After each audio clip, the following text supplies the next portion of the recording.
It's our guy from the New York Post, the Gangs All Here podcast, Ryan Sampson. Ryan, I know that you had a wild weekend, but not because you were getting too crazy, because Frankie V was out of his mind and you had to try and reel him in. It was like my number one duty was babysitter duty for Frankie V, who is now in Italy right now. He's sipping wine, probably poolside in Italy right now. But yeah, that was quite an experience. Jake, put on an incredible event. It was awesome connecting with a lot of the fans and a lot of Jets fans, just being able to talk some ball, talk about life, and then get to have some drinks with everyone.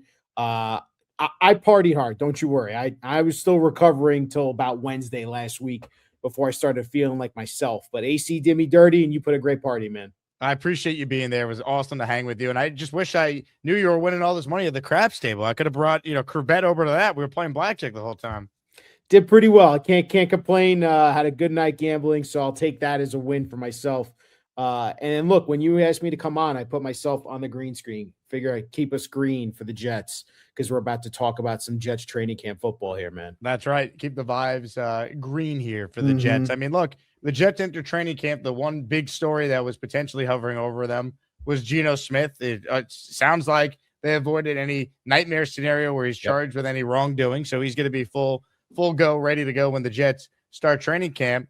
Looking at where this team is at, Ryan, you were optimistic a year ago, and it ended up being a disaster. Now you're a little more pessimistic, of course, after last year, but kind of break down your feeling as a fan going into this, how you feel about the team. Ooh, you're like the second or third person that's asked me this in the last 3 days, including my brother, who's a dire Jets fan just like us. I've never felt so meh, if that's a way to describe it, in terms of my feelings heading into a training camp about a Jets team. I think I feel this way just because we've been there, done that with Geno when he was a rookie, first, second, third year, and he went off, did the rest of his career, and now he's back. I am not expecting a great quarterback or great quarterback play out of Geno. I'm expecting mediocre, average, maybe sometimes above average. He'll occasionally play well, but that to me is kind of tempering my expectations for this Jets team this year. I think a lot of Jets fans, we always get into this way when we're getting into the season. This is the year. They can be good. They can be competitive. They have a chance. I like a lot of the young pieces they brought in. Those are all things that I fully believe. Yes, I do really like the pieces they brought in. I could get into that in a little bit later, but I think people are still forgetting this was a team that won 3 football games last year. They brought in a quarterback that was on the worst team in football last year in the Raiders with Geno Smith, who had 17 interceptions, mind you, last year. And this is a defense that couldn't turn the ball over. And that's the way you got to win football games, is you're going to have to turn the opposing team over. And if you can't create turnovers, you're putting your offense in long field positions, which I think is going to make it tough for them to have consistent offensive production. And Aaron Glenn, for all intents and purposes, is coaching for his job security. This is a man who is on the hot seat. We talked about it with Kaz a couple weeks ago on Gangs All Here. He's like, yeah, everyone knows he is coaching for his job, to his career, his future. This is really his chance. If he doesn't have a good second year or even average second year or show some improvement, there's a good chance he's never coaching in the NFL again or as a head coach in the NFL ever again. So that's why I think all those elements, Jake, have me very tempered with my expectations. And not to mention the fact there's that quarterback spot that we dream of, that next quarterback to get drafted. The 2027 draft is just looming over us. The storylines are incredible for us. To what are we rooting for on Saturdays, quarterback-wise? What are we going to do on Sundays, rooting for the Cowboys to lose games, or the Packers to lose games, or for the Colts to lose games? The Jets, obviously, where they're going to be in the tank position, because there's so many outcomes that can happen. It's tough for me to root against this Jets team because I won't. I never will. I've never been that way. I want them to win, but I have a realistic approach now after being knocked on my ass last year, as I admittedly am, because I was so wrong about what Aaron Glenn was and what this team was going to be last year. I have to now temper my expectations going into 2026/27 because I don't know. I don't know. And I don't know if you feel the same way, but that's just kind of where I'm coming from as a Jets fan.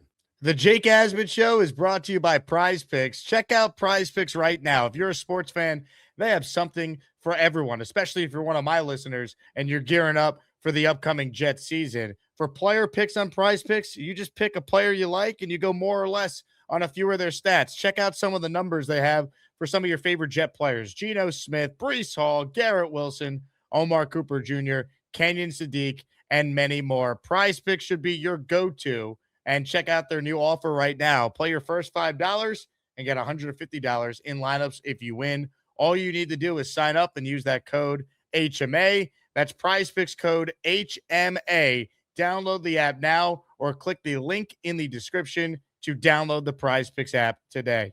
And I think you represent how a lot of fans are feeling, because you wanted to believe in Aaron Glenn. He wanted the job, former Jet, rah-rah guy, said all the right things, and it went as bad as it did in his first year. For you, Ryan, as someone who obviously is rooting for the Jets, as am I, what would you need to see from this head coach this year, where not that he's coming back, but you would actually want him to be back for a third year? I want to see this defense actually improve, Jake. They invested a ton in this defense, and I mean a lot, in terms of trade capital. They traded Jermaine Johnson, a guy that I don't think was a good fit for Aaron Glenn's defense, and they brought in a guy in Savondre Sweat, who you hope is a big fit, a young player that hasn't reached his full potential, you would hope, and I want him to make a real impact. He's my guy as a sleeper that I think can make a real impact on this defense. I'm interested to see how he can use David Bailey and Will McDonald, along with the big free agent players that they signed, and Ngbari and Joseph Osai. Those are guys who all have to rotate and make real impact, both in the run game, right? Because, Jake, they could not stop their run, nor could they stop the pass, to be honest with you. They're one of the worst defenses in the NFL, but they have to be able to show. I want to see what Aaron Glenn does, calling the shots, and how he can manage that, because I think that will keep him more in tune with the game and understanding what's the game flow, what's the script look like, is our defense gas? Do we need to be more aggressive against these quarterbacks? What's this kicking situation? I think all of those things are going to come into play for Aaron Glenn to hopefully manage the game better and not be so much that CEO type, but more, I'm focused on the defense. I know Frank Reich's taking care of the offense. We're going to marry those things together, and hopefully that can produce more wins for us. So I don't know. I mean, obviously you want more wins, right? Like, you want to see them win 5, 6, 7, 8 games. But I don't know if I can measure success that way. I think real success, Jake, for Aaron Glenn would be show that you were that promising young defensive coordinator like you were in Detroit along with New Orleans, and prove that you can call a strong defense, because I have serious question marks about this defense, and I don't think we're talking enough about it. There's a lot of questions about Demario Davis in terms of, at age 37, I believe, like, can he still be a productive player? I mean, he's shown he can be, right? Like, everything that you've seen so far is Demario Davis is still going to continue to be him, but there is a cliff that is called time. Like, it comes for all of us, and for athletes, it comes for all of them, where all of a sudden your production just drops off a cliff and you're not the player you were. And I'm fearful that could happen this year with Demario Davis. And what is Jamie Sherwood playing next to Davis? Does he improve? The secondary, again, no interceptions last year. It's a crazy thing that we have to continue to say to each other. The Jets did not have one interception. Like, you've got to realize they have to be able to turn the ball over. It's a lot of pressure on D'Angelo Pons to step in and be a starter, a rookie year one. But what is this secondary looking like with the new pieces they've added with Pons and Minkah Fitzpatrick? I don't love the safeties we have. Like, serious question marks about this defense. Serious question marks. Aaron Glenn has to show he has the chops to call this defense, and if they can actually create turnovers. That's how, in my opinion, he would show that he's actually a good football coach and belongs as a head coach. That's my opinion. I don't know how you feel about that, but that's how I feel about that. What does Aaron Glenn have to do to save his job? Well, I would say this. Getting off to a good start, Ryan, I think is paramount. It can't be anything close to what it was last year with 0-7. And you look at the schedule right out of the jump.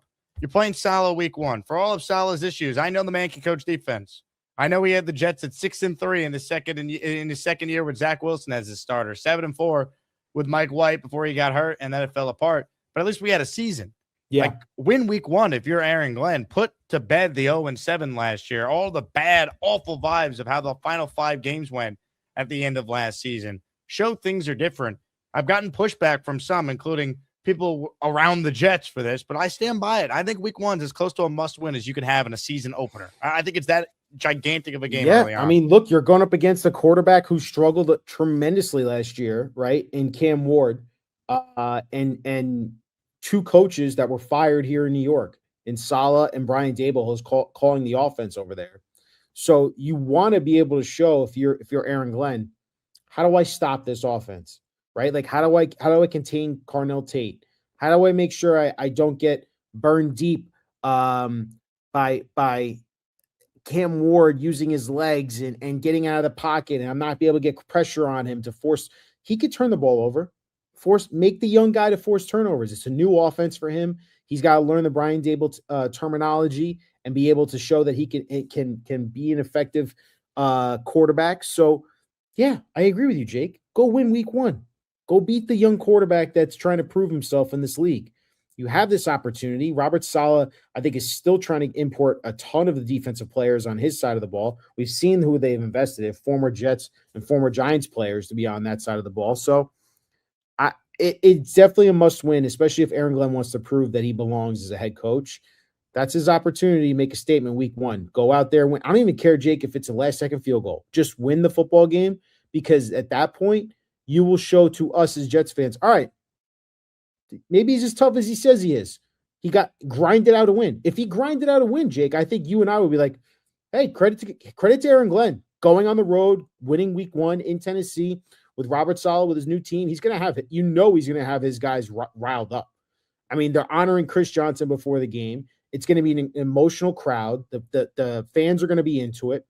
And then Saleh, he has all the motivation in the world to beat the former team that, Woody Johnson fired him a couple of weeks into the season for. So, yeah, it's a must-win. If you don't win week 1, you play the Packers, the Lions, the Bears all in a row, and why would anyone expect you to be, at best, anything better than 1-3 to start the year? But if you win week 1, maybe you build some momentum. Maybe you could be 2-2 through 4. You're playing the Browns at home week 5. Could you be 3-2? And then if you lose to the Pats, you're 3-3, but then you have Miami and Vegas in your building. I mean, there's winnable games there. Again, if the Jets are supposed to be this improved team with a real coaching staff and a real quarterback who could complete a pass, right? Woody Johnson tried to put it all on Fields last year. Well, Geno Smith and this roster, I think, is at least good enough where we could properly evaluate who Aaron Glenn is as a head coach. We had last year. It was awful. You got to basically hit the redo button on basically everything. If they get out to another awful start, we already have our answer. And at that point, I know no one wants to root for losses, but to me, that's the best thing for the Jet organization. If they start 0-4 and they're out of it, I'd be rooting against them every single week at that point. I know, but it's a tough proposition to do that, right? Because then you're going to start turning players off that you don't want to turn off. Like, I worry about Garrett Wilson tremendously. Like, I do. Like, Geno, like, I know it's tough to hear, but like, I know he signed an extension, but that's not going to stop players from requesting out. We saw what happened to A.J. Brown. He requested out after 2 years after signing the deal with the Eagles. So I think you have to be careful, right, with like losing culture, because you also want to show that you can end this, despair, depressive, just ugly culture that's been here now for years and decades of losing. You want to show that you can get out of it. And you want to show Garrett Wilson, hey, if you're going to lead this team and prove that you're truly an elite wide receiver, go out there, ball out, help us win some football games. And that, I think, in turn, will take care of that culture issue that we're talking about so much, about what's wrong with this Jets culture. They got to win more football games to show that they can do it, and that some of these young guys aren't just going to remain to be those. Because I don't want to lose Garrett Wilson. Like, there's no guarantee that guy's not going to go into this year. If they start 1-7, like you're talking about, Jake, he could be looking at like, I don't want to stick around with another rookie quarterback and have to mentor that guy. He might want out. I'm not saying I don't know anything. I'm just you put that on the table in today's NFL and today's modern athlete. These guys don't want to stick around when they're losing this much, especially with how bad it's been. Like, I'm happy Garrett's finally going to have somewhat of a competent quarterback, right?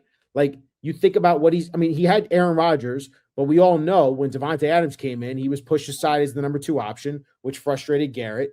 He's truly the number 1 here. You got Geno Smith's going to try and get you the ball a bunch.